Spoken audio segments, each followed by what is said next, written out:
ಎಲ್ಲರಿಗೂ ಶುಭ ಸಂಜೆ. ಕನ್ನಡಕ್ಕಾಗಿ ಒಂದು ಕ್ಷಣ. ಈ ದಿನದ ಒಗಟು.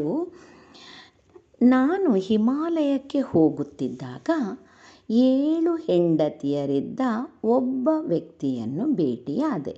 ಪ್ರತಿಯೊಬ್ಬ ಹೆಂಡತಿಗೂ 7 ಚೀಲಗಳು ಇದ್ದವು. ಪ್ರತಿ ಚೀಲಕ್ಕೂ 7 ಬೆಕ್ಕುಗಳು ಇದ್ದವು. ಪ್ರತಿ ಬೆಕ್ಕಿಗೂ 7 ಬೆಕ್ಕಿನ ಮರಿಗಳು ಇದ್ದವು. ಬೆಕ್ಕಿನ ಮರಿಗಳು, ಬೆಕ್ಕುಗಳು, ಚೀಲಗಳು ಮತ್ತು ಹೆಂಡತಿಯರು. ಹಾಗಾದರೆ ನಾನು ಹಿಮಾಲಯಕ್ಕೆ ಹೋಗುವಾಗ ಒಟ್ಟು ಎಷ್ಟು ಜನರನ್ನು ಭೇಟಿಯಾದೆ? ಸರಳ ಸುಂದರವಾಗಿದೆ. ಎಲ್ಲರೂ ಪ್ರಯತ್ನಿಸಿ, ಬೇಗ ಬೇಗ ಉತ್ತರ ನೀಡಿ. ನಿಮ್ಮ ಪ್ರಯತ್ನ ನಿರಂತರವಾಗಿರಲಿ. ಈ ಒಗಟಿನಲ್ಲಿಯೇ ಸುಳಿವು ಕೂಡ ಇದೆ. ನಿನ್ನೆ ನಾನು 3 ಒಗಟುಗಳನ್ನು ಕೇಳಿದ್ದೆ. ಮೊದಲನೆಯ ಒಗಟು. ನೀವು ಯಾವ ಪ್ರಶ್ನೆಗೆ ಹೌದು ಎಂದು ಎಂದಿಗೂ ಹೇಳಲು ಸಾಧ್ಯವಿಲ್ಲ.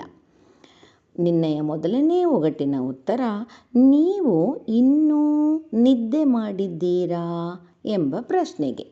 ನೀವು ಉತ್ತರ ಕೊಡುವಿರಾದರೆ ನೀವು ಎಚ್ಚರದಿಂದ ಇದ್ದೀರಾ ಎಂದು ಅರ್ಥ. ಹಾಗಾಗಿ ಹೌದು ಎಂದು ಹೇಳಲು ಎಂದಿಗೂ ಸಾಧ್ಯವಿಲ್ಲ. ಎರಡನೆಯ ಒಗಟು. ನೀವು ಯಾವ ಪ್ರಶ್ನೆಗೆ ಎಂದಿಗೂ ಇಲ್ಲ ಎಂದು ಹೇಳಲು ಸಾಧ್ಯವಿಲ್ಲ. ನಿನ್ನೆಯ ಎರಡನೇ ಒಗಟಿನ ಉತ್ತರ, ನೀವು ಸತ್ತಿದ್ದೀರಾ ಎಂಬ ಪ್ರಶ್ನೆಗೆ ಎಂದಿಗೂ ಇಲ್ಲ ಎಂದು ಹೇಳಲು ಸಾಧ್ಯವಿಲ್ಲ. ನೀವು ಇಲ್ಲ ಎಂದು ಹೇಳುವಿರಾದರೆ ನೀವು ಬದುಕಿದ್ದೀರಾ ಎಂದು ಅರ್ಥ. ಮೂರನೆಯ ಒಗಟು. ನೀವು ಯಾವ ಸಂಖ್ಯೆ ಯಾವಾಗಲೂ ಹೆಚ್ಚಾಗುತ್ತದೆ, ಆದರೆ ಎಂದಿಗೂ ಕಡಿಮೆ ಆಗುವುದಿಲ್ಲ.